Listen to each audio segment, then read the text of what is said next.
Hola, ¿qué tal mundo? Mi nombre es Javier, bienvenido nuevamente a Marca en Zona. Hoy tenemos un visitante de lujo, nada más y nada menos aquella persona que le quitó el nombre a Cenicienta a la selección y que siempre aporta para el fútbol venezolano, nada más y nada menos que al profesor y doctor Richard Páez. ¿Cómo está, profesor? Buenas tardes, Javier. Ha sido para mí un placer esta invitación. Hablar de fútbol es lo que nos apasiona y mucho más del fútbol venezolano. Gracias a Marca en Zona. Gracias, profe, gracias por la referencia. Y bueno, antes de entrar a materia, también tengo que darle el gusto a nuestro visitante frecuente, que es Juan Moreno. ¿Cómo estás, Juan? Hola Javi, bueno, un gusto estar acá otra vez en Marca en Zona, sobre todo con el invitado que tenemos, ¿no? Que venimos aquí a más que conversar, a escuchar, básicamente.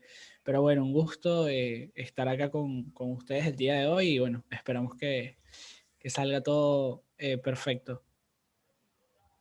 Y bueno, y a nuestro colega que es Alejandro. ¿Cómo vas, Alejandro? Bien, bien, todo bien. Gracias bueno, una vez más, otro capítulo con Juan, con el profesor Richard Páez y bueno, vamos a aprender un poco aquí con el profe.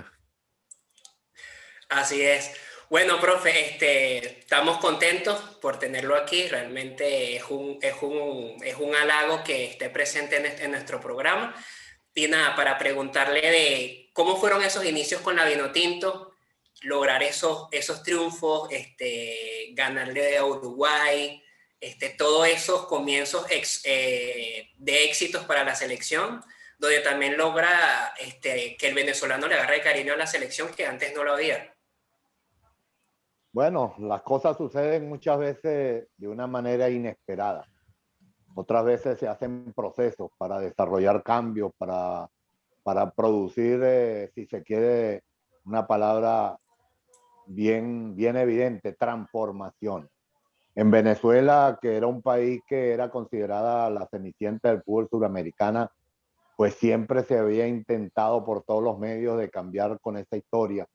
Nosotros que formábamos parte, estuvimos en una cancha vistiendo la camiseta nacional en la etapa de la cenicienta suramericana, pues lo vivimos y lo sufrimos, intentando cambiar con esa historia, tratando de darle vuelco a una circunstancia que no había, parecía una forma de transformarla.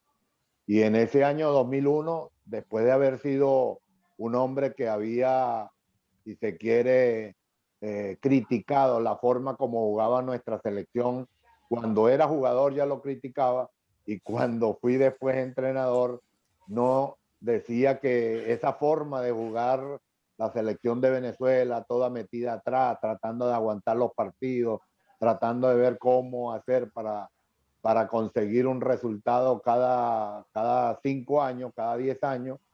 Nosotros tuvimos 32 años que solamente habíamos ganado 3 partidos en eliminatorias suramericanas antes del 2001, pues yo era de los que decía que de esa manera no nos representaba el gentilicio venezolano. Bueno, cuando a mí me correspondió en el año 2001 que Rafael Esquivel, en ese momento presidente de la Federación Venezolana de Fútbol, me llamó y me dijo, mira, carajito, vamos a ver, tú que has hablado tanto de la selección, vamos a ver si es verdad que puedes cambiar esta historia. Y la cambió.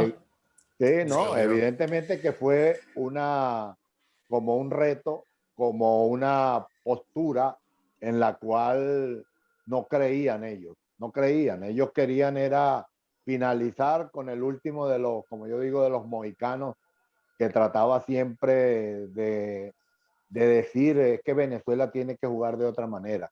Y como yo fui futbolista, mucho más. Yo sabía que el sentimiento del jugador venezolano en su interior era que teníamos un rechazo, una rebeldía de la forma como jugaba nuestra selección. Uno no podía tampoco decir lo contrario de una manera abierta porque uno entendía que los entrenadores que habían asumido siempre el papel de seleccionadores en Venezuela se dejaron llevar siempre por el pensamiento de la lógica. Cuando yo digo el pensamiento de la lógica, porque era normal que un entrenador aquí al frente de nuestra selección viendo los nombres de los otros equipos rivales que nos tocaba siempre unas eliminatorias complicadísimas contra grandes equipos, con grandes nombres, todos regados por el mundo, mientras que los jugadores venezolanos eran todos regados, pero por las canchas del fútbol de Venezuela. Entonces, cuando a mí me correspondió ser técnico, yo llevé una apuesta que nunca había sido utilizada, que era la apuesta del pensamiento de la antilógica. O sea, yo pensé todo lo contrario de lo que ellos decían o de la que los seleccionadores anteriores habían hecho, y fue que nosotros hicimos una propuesta de avanzada, de atrevimiento, de que yo llamé de irreverencia total, porque colocar dos laterales de salida, a los centrales yo no los permitía que rechazaran la pelota, sino que intentaran siempre en el momento de ir a cabecear la pelota para tratando de contrarrestar un pase de los rivales, que quisieran que comenzaran a hacer un pase a sus compañeros, que empezáramos los mediocentros a jugar con pases rasantes, que hicieran conexiones, colocar 3 volantes 10 en la cancha, que era ya una dimensión de atrevimiento total, mucho más en el fútbol para nuestra representación de Venezuela, y que el delantero prácticamente funcionaba, era como un falso 9, porque yo no lo quería ya parado solamente para ser un pivoteador, como siempre ha sido el centrodelantero de Venezuela, sino que yo lo quería que se viniera a jugar en ese fútbol que nosotros llamamos el fútbol de los sincronismos. Entonces creo que esa apuesta en el año 2001 fue adelantada, fue atrevida y fue consistente en conseguir un gran cambio, porque se cambió la mentalidad del jugador venezolano y su forma de jugar, porque al cambiar la mentalidad, el jugador se sintió que lo podía hacer, porque eso era lo que nosotros pretendíamos, que el jugador se sintiera como un jugador de categoría internacional, que no se sintiera jugando como habíamos jugado siempre, como un jugador de equipo chico, que es lo que siempre ha caracterizado a los equipos venezolanos, que nos hemos visto y hemos como que dado la satisfacción al fútbol internacional que Venezuela juega como equipo chico y los equipos venezolanos juegan como equipos chicos. Y por eso es que no pasamos de segunda, de tercera ronda de las copas, por eso es que no pensamos en ser campeones de Copas Libertadores o campeones de Copa América, y por qué no ir constantemente a los campeonatos mundiales. ¿No? Ese fue mi gran reto como profesional, y lo supe aprovechar en el momento que me correspondió, que fue cuando fui seleccionador nacional de Venezuela en el año 2001, que hoy hacerlo ya en el año 2021 no debería ser nada de asombro, contando mucho más con una generación hoy más que nunca en calidad y en cantidad la mejor que hemos tenido en la historia del fútbol venezolano. Sin duda alguna, profe. Alejandro. No, yo dale. pensé que venía Juan, estoy dándole No, espacio. dale tú. Bueno, profe, con usted se empezó a tomar en cuenta el fútbol como un deporte primordial, sobre todo para nosotros los jóvenes. Yo nací en 2004, yo no tuve la oportunidad de ver esa Vinotinto, más que por videos, pero de esa Vinotinto se destacaba un jugador, y para sorpresa de ustedes tres, no voy a decir Juan Arango. En ese tiempo usted creo que entrenó a Miquel Vitali, sí, sí, si no me equivoco. Sí. Y él Y en formaba parte de la selección. yo siempre lo tuve como referente cuando jugué, porque era volante 5, pero cuando él iba a la selección, él tenía como esa función de abrir el juego y de intentar buscar esa proyección en ataque que la Vinotinto antes no tenía. Usted, como seleccionador, obviamente, tanto en la Vinotinto como en los clubes, ¿usted cuál podría decir que es el jugador más importante dentro de dentro de la cancha para el funcionamiento de un equipo? O sea, para el funcionamiento del equipo no puede ser un solo jugador, porque hablar de equipo es conectar funciones. Entonces tú tienes que entender, Alejandro, que para mí, cuando yo llegué a la selección nacional y cuando yo trabajo equipos a nivel profesional, ya yo tengo una visión en donde no es cuestión de nombres, sino es cuestión de funciones. O sea, para mí, en cada posición del campo, yo coloco jugadores que tienen que cumplir unas determinadas funciones. Cuando tú nombras a Miki, a Miguel Mea Vitali, estás nombrando a un hombre que en la posición que él jugaba, yo no lo veía como un hombre de recuperación per se, que es lo que siempre había hecho en los equipos en Venezuela, en esa posición que él jugaba, como 5 o como 8. Eran jugadores de recuperación que lo que hacían era quitar el balón, tratar de estar bien estabilizado. La visión que yo tengo de esos jugadores, tanto del 5 como del 8, es que si tú te ubicas como en un dron, ellos están colocados en una posición en el medio del equipo. Son verdaderamente los mediocentros. Y al estar en esa posición o ubicación geográfica dentro del terreno de juego, yo entiendo que esa ubicación es para un jugador que tenga la capacidad de irradiar fútbol en 360 grados. Entonces, porque él está ubicado en una posición que solamente él es el que puede jugar irradiando fútbol en 360 grados en su funcionamiento.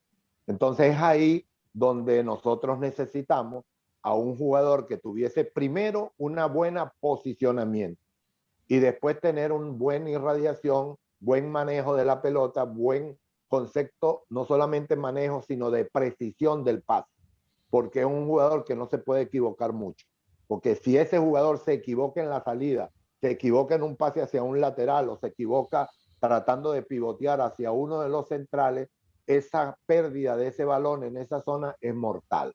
Entonces, cuando yo hablo de equipos, hablo de posicionamientos funcionales de mis jugadores.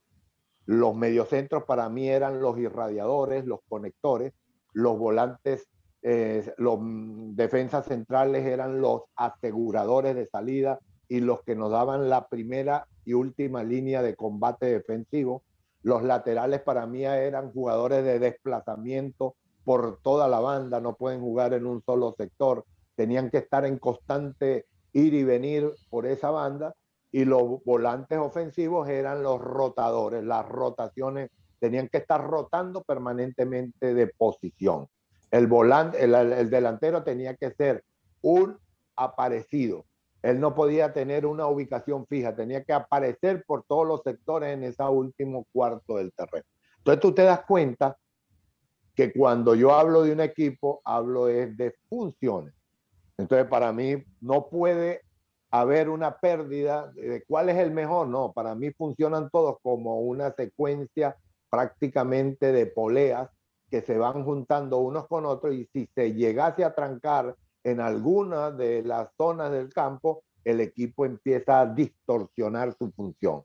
Y eso es lo que tratamos siempre de mantener, que el equipo sea un equipo coherente, un equipo con una fluidez constante, y todo eso es cuando uno tiene bien aceitado cada una de esas poleas, y esos jugadores son los encargados de mostrarse con esa categoría que se les pide. Bueno, profe, definió a Busquets, ¿no? Sí, en su totalidad. O sea, a mí me parece que cuando dijo lo de lo de 360, dio la definición de lo que es Sergio Busquets, a diferencia de otros como Casemiro, que son muy buenos, no sirven para eso que usted demanda, ¿no? Profe, yo le tengo una pregunta. Sí. Sí. Que hubo un momento en la selección, en el 2005, que Venezuela estaba jugándose los últimos partidos. Y la lista de lesionados empezó por Juan Arango, pero terminó por casi, creo que recuerdo 7, 6 jugadores. Sí, sí. ¿Qué le pasó por la mente a Richard Páez en ese momento que tenía la clasificación? Venezuela en ese momento teníamos muy pocos partidos, pero estábamos más cerca de llegar al Mundial que nunca, y de repente gran parte del equipo baja para esa fecha. Sí, no, fue realmente. Lo que pasa es que era como una realidad que estaba ahí solapada por el envión anímico, por el encandilamiento que provocó la selección en ese momento, porque justo en ese momento que están nombrando fue después del partido que ganamos 3-0 contra Uruguay, en donde nosotros quedamos terceros de esa clasificación en un momento determinado, y si ganábamos el siguiente partido, que fue contra Chile en San Cristóbal, nosotros por 24 horas hubiésemos sido primeros de la clasificación en ese momento de la eliminatoria.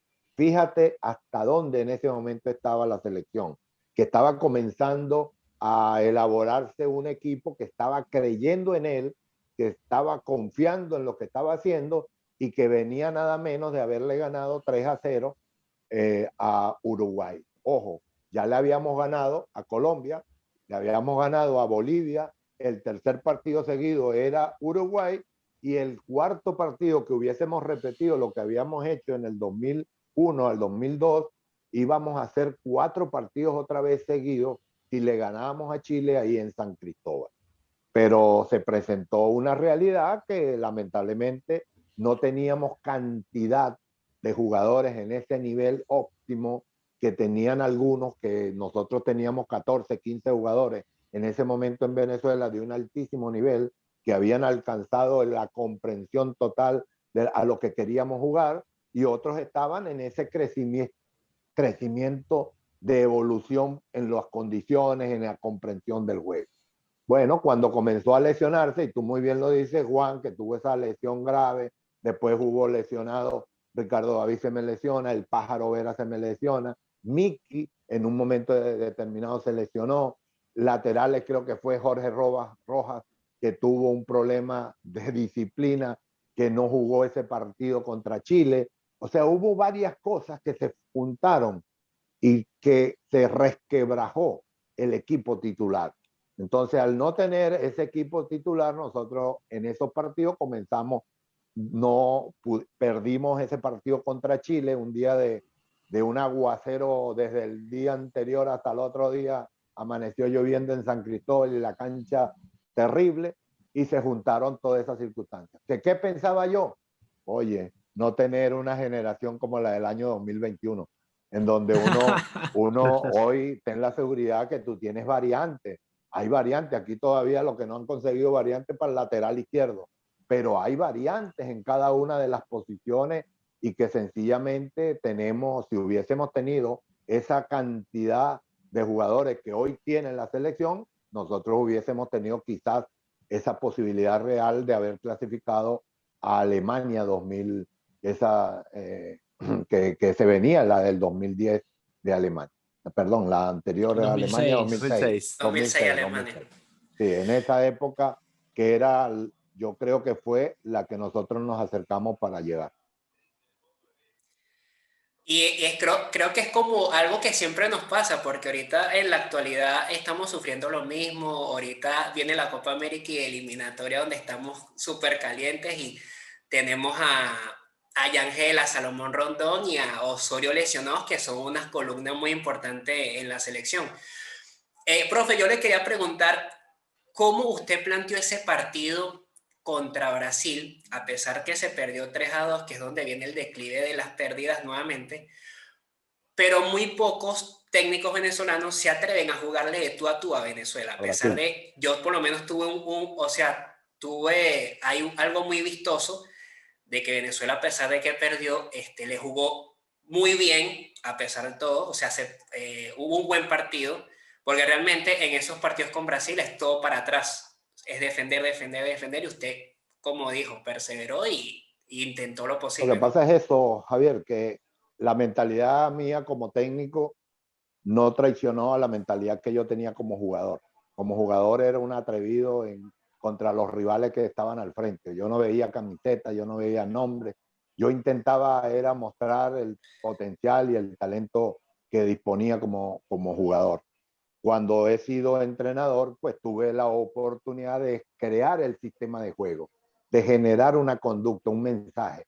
Y como yo quería que mis jugadores jugaran como equipo grande, pues la única forma de demostrarlo es desarrollar una conducta en donde el equipo no pensara solamente en la fase defensiva, sino que pensara en la fase ofensiva, en la fase de ataque, en la fase de transiciones, que pensara en toda la fase y que pensara como un protagonista. Entonces, No importa que al frente estuviese el campeón del mundo, no importa que nosotros tengamos unas eliminatorias las más complicadas que hay en cualquiera de las confederaciones. Pero la única forma que nosotros teníamos para poder clasificar a un mundial es atreviéndose, no hay otra forma. Si creemos que vamos a ir al mundial buscando un punto aquí, 2, 3 puntos allá, vamos a ver si jugamos contra Brasil, vamos a meternos, no importa, y quedar 0-0 y nos ganan 1-0, que es lo mismo, porque perdemos los 3 puntos, eso es lo que yo quiero quitarle de la mentalidad de mis jugadores. Y esa fue la apuesta que los jugadores a mí me agradecieron toda la vida y yo se los agradecí a ellos mejor, más todavía, porque una cosa era decirlo, una cosa era hablarlo o hacer un mensaje teórico. Lo difícil era hacerlo. Por eso es que los grandes protagonistas de esta transformación fueron los jugadores de esa generación que yo la llamé siempre la generación transformadora, la que hizo la metamorfosis del futbolista venezolano, porque siempre tuvimos grandes jugadores en Venezuela. Ten la seguridad que en todas las etapas uno se pone a recordar, y a mí que me ha correspondido ese privilegio de haber vivido desde la época de los años 60, 70, ver a los jugadores venezolanos a esto que estamos viendo 2021, y los he visto todos. Yo te digo que siempre hubo grandísimos buenos jugadores en posiciones que mucha gente ni sabrá que hubo tan buenos jugadores, pero nunca fueron diseñados, configurados para ir a jugar como equipo grande. Entonces, creo que es por eso, Javier, nosotros nos presentamos ante los rivales. Fíjate que Venezuela comenzó a ganar partidos de visitantes, que eso es una demostración cuando un equipo se siente grande. Y no ganábamos 1-0 metidos todos atrás, o ganábamos 3-0, o 2-0, o 3-0. Hermano, eran resultados que sencillamente demostraban una vez más que el gentilicio venezolano tiene potencial, que lo que pasa es que hay que apostar por él, que hay que creer en él, que hay que asumir el reto, porque eso es un reto para un técnico, asumir el reto de colocar jugadores o equipos venezolanos para atacar, es un reto, pero ahí lo estamos viendo. Nosotros cuando vemos que hay entrenadores en este país que asumen ese riesgo y lo hacen de una manera como debe ser, uno comienza a ver resultados que uno dice, oye, qué bien el Táchira que le ganó 7-2, qué bien un equipo que se haya presentado en la cancha Caracas, el Táchira de aquella época, el Estudiantes de Mérida del 2000, del 99, cuando clasificamos quintos de Copa Libertadores, un equipo venezolano quinto de Copa Libertadores, hermano. ¿Por qué fue? Porque nos atrevimos a creer en ellos. Y ellos, los jugadores, cuando uno los reta y tienen calidad, son capaces de darnos estas agradables sorpresas para todos. Claro, profe, yo investigando un poco sobre su vida tanto como técnico y como futbolista, en algún punto pude llegar a leer, y quiero que usted me corrobore esta información. ¿Es cierto que usted, o sea, tuvo la oportunidad de conocer y de compartir con Francisco Maturana y con Hernán Gómez?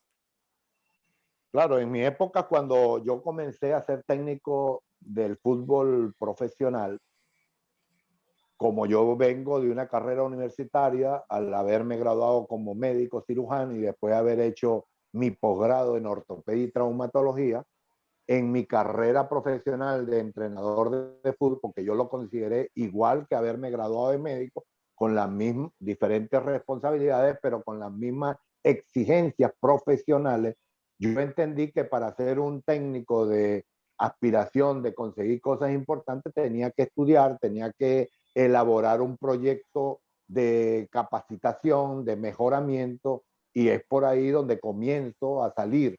Me voy a Colombia y estoy con Pacho Maturana en el equipo nacional viéndole sus entrenamientos.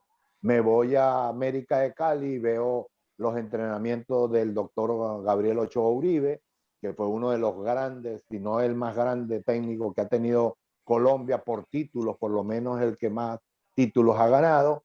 Estuve con Hernán Darío Gómez.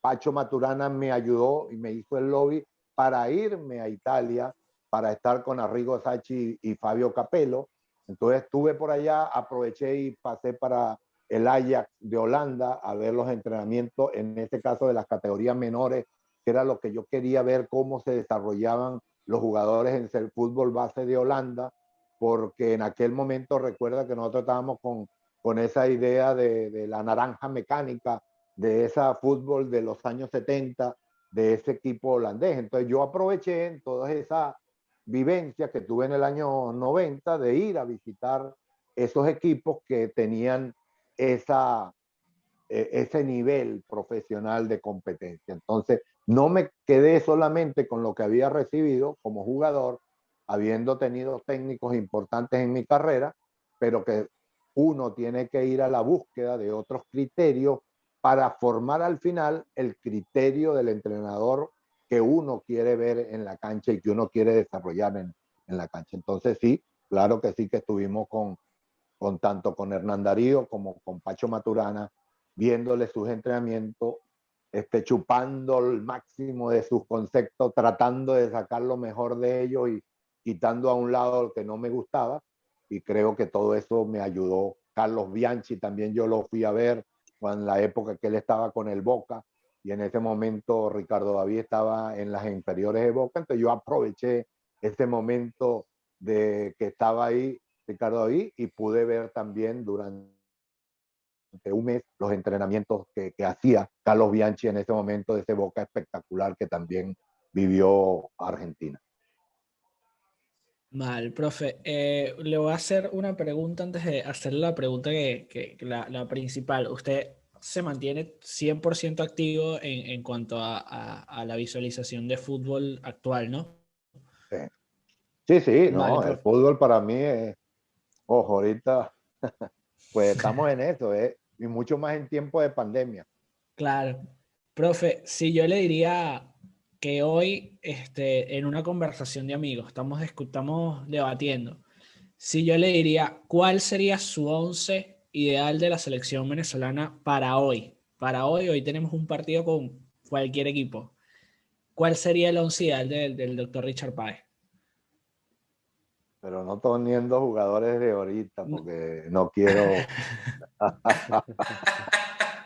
Y un once Recuerda ideal. que Quiero, sí, no quiere comprometerse. claro, no, no de la actualidad, sino de lo que he visto en el fútbol. Yo digo que el mejor arquero que yo vi en Venezuela en toda su etapa fue el papá de René Vega, Vicente Vega. Sí. Ese era un arquero que fildeaba en el arco. Nosotros ninguno cabeceaba en el área. Tiraban un centro, ni los rivales, ni nosotros los que jugábamos para intentar rechazar. Muchas veces quedamos con el pie ¿cómo es? Con el cabezazo en el aire porque nos quitaba la pelota de la cabeza. O sea, ese tipo de arquero en Venezuela, pues realmente para mí ha sido como el ejemplar, el ideal. Luego los centrales, para mí, Alejandro Sichero por su perfil zurdo, es el central de ese perfil que demuestra lo que hubiésemos querido siempre tener en la selección. Un tipo con una potencia, con un carácter, con una personalidad ganadora, que juega igual de visitante que de rival, que aprendió a bajar la pelota, porque eso ha sido uno de los grandes logros, ver la transformación de jugadores que antes solamente tenían una misión simplemente defender, y cuando tú ves a Alejandro en la selección que vimos, pues fue un creador también de salida defensiva constante. Y el otro central entre José Manuel Rey y Freddy Eli, que fue uno de mis compañeros en la época que vimos y que ustedes no vieron, pero que Freddy Eli para mí reunía esas características como lo que uno ve de Jordan Osorio mezclándolo con José Manuel Rey y con esa potencia por el aire que muy poco perdía en el juego aéreo. Lateral derecho para mí Jorge Rojas debería ser por mi característica del técnico que soy, que me gustan los jugadores que van y vienen, que me gustan los jugadores que son atrevidos, que me gustan los jugadores que antes de pensar en destruir, crean. Entonces, tener un lateral de las características de Jorge, a pesar de que no tenía características para defender, pero se defendía con la calidad de jugador que ha sido Jorge Rojas. Lateral derecho hay uno que no han visto que se llamaba Chiquichagua Marín, que es del estilo de Roberto Rosales, o sea, o es Chiquichagua o es Roberto, pero Chiquichagua era un jugador demasiado adelantado para lo que jugó, para lo que jugaba, para lo que hacía. De mediocampista veo que entre Tomás y Luis Vera debería ser ese mediocentro bien ubicado para generar fútbol. El Pájaro para mí porque tiene una visión panorámica tremenda, era un filtrador de balón constante y era un jugador que tenía una capacidad que muy porque lo tiene también Tomás, que es un tiempista para recuperar balón. No tiene que hacer mucho recorrido, sino que como entiende tanto el fútbol, tiene la capacidad de anticipar dónde es que el jugador rival va a hacer el pase y quita mucho balón, recupera mucho balón. Volante de conector, como yo lo llamo, ese jugador que tiene que aparecer por todos los sectores para acompañar y para jugar y que también tenga capacidad defensiva. En ese sentido, yo al que veo era Leopoldo Jiménez y en estos tiempos Yángel Herrera. O sea, Yángel en este momento está alcanzando esa dimensión de ese jugador con esas características y Yángel o Leopoldo serían para mí ese volante conector. Y luego los volantes ofensivos, ahí coloco a Juan Arango, Stalin Rivas y Ricardo David. O sea, son tres jugadores que para mí rompen el esquema que sea de cualquier rival. Y como yo necesito, son volantes creadores ahí que tengan capacidad de defenderse con el balón y de crearle conflictos al rival, esos tres serían para mí los fuera de serie. Y arriba, Salomón Rondón. ¿Te gustó? Bastante completo. Está bueno, está bueno. Estaría interesante ver a Pájaro, ver a con Yángel. Me encantaría verlo jugar. Bueno, profe, ahorita vamos a parar esta grabación porque se va a acabar para hacerle la otra parte porque todavía me quedan unas preguntitas. Profe, ¿cómo ve en este momento la selección de la actualidad? ¿Cómo ve al profesor Peseiro? ¿Qué cree que le falta a la selección para poder clasificar al Mundial? O sea, exacto, esté cerca de clasificar al Mundial. Sí, le ha tocado bien complicado al profesor Peseiro. Tiene todos los papeles, tiene toda la experiencia, tiene la capacidad como técnico europeo que ya ha conseguido de repente una experiencia bien vivida de ser el seleccionador de Venezuela. Creo que ha tenido muy mala fortuna en el sentido de que no ha tenido tiempos, que la pandemia lo ha imposibilitado para reunir al equipo venezolano, no ha podido hacer partidos amistosos, no ha podido tener trabajo con la selección, simplemente ha tenido competencia y es bien difícil así, no se le hace fácil conseguir resultados y creo que, bueno, le toca cuesta arriba incluso estos dos jornadas que se le vienen.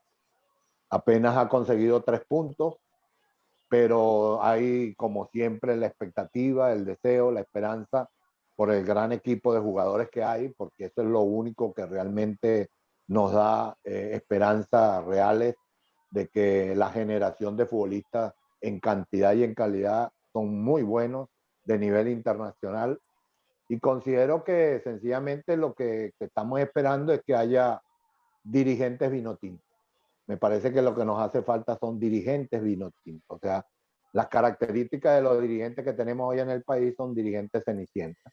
Piensan muy corto, piensan con muy poca proyección de grandeza, o sea, no se atreven a apostar en grande y bueno, así lamentablemente todo está basado en las hazañas que pueden lograr jugadores que quizás todavía no alcanzan toda la dimensión porque para eso hay que trabajar mucho.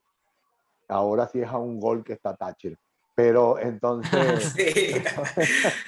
creo que evidentemente el fútbol venezolano nos está faltando es eso. Para llegar al mundial de una manera competitiva es tener más cantidad de dirigentes vinotintos. Los hay, claro que los hay, pero que tengan mayor cantidad, así como los jugadores se multiplicaron, como se han multiplicado los entrenadores y árbitros, también hay que multiplicar a los dirigentes vinotintos.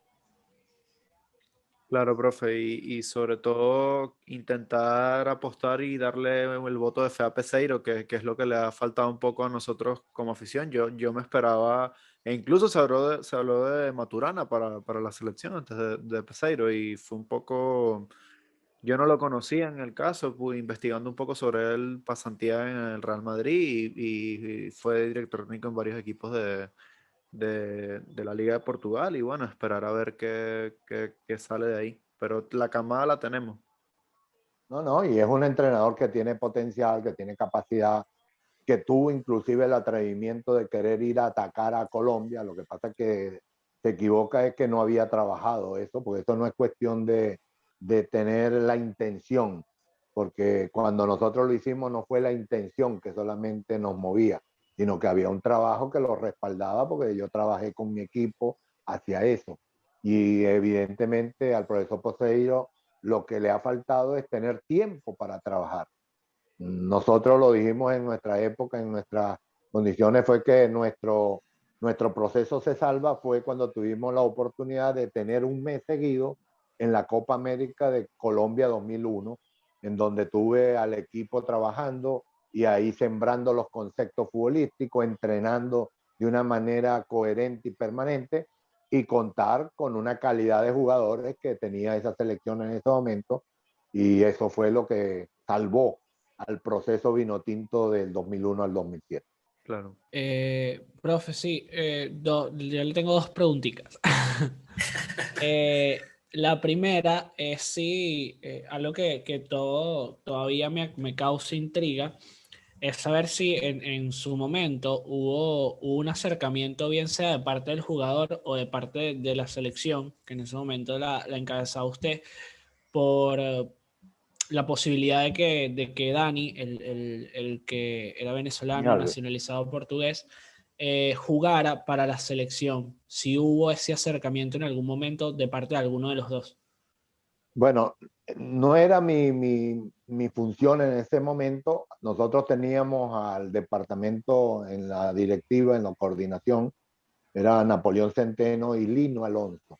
Lino en ese Okay. momento nos ayudó mucho en ese sentido de contactar, de empezar a contactar jugadores regados venezolanos que uno sabía que eran venezolanos y que viendo lo que estaba aumentando el nivel de la Vinotinto en ese momento de una manera inicial, que podía ser una posibilidad para atraer jugadores que estaban regados por el mundo. Uno de ellos fue Dani Alves, Julio Álvarez, el Jeffrey Suárez, y en ese momento ninguno de los tres quiso venir. Eso fue lo que a mí me dijeron los que hablaron con ellos, que fueron Ok. estas dos personas. Entonces, ten la seguridad que sí, que siempre hubo la intención de conseguir y buscar jugadores. En mi época no habían muchos, pero los que pudimos traer, que eran los llamados los Venex, o los jugadores que estaban fuera y eran venezolanos, fue Alejandro Moreno y a Marjota. Fue el otro jugador Marjota. que trajimos del extranjero, uno en Italia y el otro en Estados Unidos, que estaba aquí en Estados Unidos Alejandro. Y bueno, fue la posibilidad de traer ese tipo de acciones. Pero Dani en su momento no quiso venir, no aceptó la invitación. Después hubo muchos rumores que hubo negación mía de traerlo y eso es mentira. Yo, un jugador de calidad, sería muy difícil decirle que no. Claro. Y Dani Alves era un jugador de muchísima calidad. Pero en aquel momento, la respuesta que yo tuve cuando yo pregunté por Dani fue que en ese momento no quería, porque él tenía posibilidad de llegar a la selección de Portugal. Y Claro. eso era lo que en ese momento a él lo atrapaba y no a la selección de Venezuela. Claro. Bueno, no, de hecho creo que ese mundial Él llegó él después llegó, a él la llegó a selección jugarlo. de Portugal. Profe, y la otra pregunta que le tenía era un poquito, quizás un poco más sentimental, ¿no? Pero una lágrima de felicidad y una lágrima de tristeza con la Vinotinto. De felicidad, cada partido jugado ganado. O sea, cada partido para mí, recuerda que yo formé parte de esa selección de sufrimiento. Entonces, ver una selección de Venezuela con la camiseta Vinotinto, mostrando esa calidad y esa categoría para ganar y para desarrollar un fútbol que nos hicimos respetar por toda Sudamérica, para mí era una lágrima escondida, pero lágrima al fin de felicidad. La lágrima mayor cuando me retiré de la selección, porque fue en un momento que creíamos estábamos en una etapa de crecimiento, de evolución, ya venía una renovación de jugadores que ya empezaban a formar parte, pero la circunstancia fue demasiado riesgosa de que esa contaminación que hubo de dentro o fuera de la cancha o del ambiente de la selección, yo como buen médico que soy, creía que podía contaminar el ambiente interno. Y ahí hubiese sido riesgoso que en un partido de fútbol que yo cambiara a algún jugador, alguno de ellos, de repente porque esto se contamina, esos virus entran y algunos dejan pasar porque no tienen el sistema inmunológico real, completo, lo dejan pasar y podía haber alguna circunstancia que hubiese creado un verdadero cisma dentro de la selección dirigida por mí. Entonces, yo para evitar eso en un futuro dije, no, yo prefiero irme, prefiero, como ya el camino estaba bien elaborado hacia adelante, y creo que era el momento también para dar un pase al costado, para darle paso a otras ideas, que como trajo César y después trajo Chita y como trajo también después Rafa Dudamel. Entonces, creo que esas dos lágrimas, indudablemente, hubo una micro lágrima que me dolió hasta el final de mis días, que va a ser que fue ese partido contra Chile en San Cristóbal. Claro. Porque ahí nos veíamos nosotros que era el gran salto de la clasificación. Si nosotros hubiésemos ganado ese partido, ten la seguridad que hubiésemos ido a Alemania 2006. El sueño mundialista. Bueno, profe, yo le tengo que decir que agradecido por estar aquí, por todas sus palabras, realmente todas estas anécdotas impresionantes, y esperemos que la federación pueda cambiar, que también usted, ojalá que pueda estar ahí, echar una mano, porque yo sé que usted es el indicado, o sea, de eso no hay duda. Y nada, gracias por esos momentos de alegría y porque usted tuvo, de verdad que tuvo una generación muy increíble. Gracias Javier, Alejandro. ¿Y cuál es el otro? Juan. Juan Moreno. Gracias a los tres. Ha sido un podcast bien interesante. Nos hemos repasado por el mundo del fútbol venezolano y hoy en el presente finalizar con eso. Ojalá que en esta circunstancia que hoy vive el fútbol venezolano, el último eslabón, el último nivel que tenemos que alcanzar es conseguir que nuestra dirigencia se ponga al nivel de nuestros jugadores, de nuestros entrenadores que han luchado para evolucionar, para cambiar, para transformarse. Evidentemente no se ve claro el panorama. Sabemos la cantidad de vicios que han pasado en todas las elecciones, que son llamadas elecciones, pero eso no tiene nada de elecciones, pero que esperemos que al final pues salga a relucir la sensatez, pero indudablemente que eso no está fácil. Pero fundamentalmente queremos que el fútbol venezolano cambie, que el gran cambio verdaderamente se dará cuando tengamos dirigentes vinotintos. Gracias a todos, muchachos, que ojalá la vinotinto, como yo digo, es la que hay que cuidar, que todos estos síntomas peligrosos que hay en los ambientes y en la atmósfera de la federación no llegue a la vinotinto, porque ahí sí verdaderamente estaríamos todos en problemas. Muchas gracias. Gracias a usted, profesor. Gracias a usted, No, profe. Gracias a usted y nada, que se cumpla el sueño mundialista, que todo el mundo, todos nosotros queremos ir a Qatar, que sería increíble. Le recuerdo a la gente que se suscriba al canal, sigan las páginas, nos pueden escuchar también por Spotify y espero que le haya gustado este gran episodio con el gran Richard Páez. Hasta luego, profe. Chao, Hola, muchachos. profe. Marquen, sigan marcando en zona. A mí me gustaba marcar hombre a hombre en los corners, hombre a hombre, no en zona. Pero está bueno, en zona jugábamos siempre de ahí hacia afuera. Gracias, muchachos. Saludos a todos. Igual a usted, No, profesor. gracias a usted, profe. Nos vemos, profe.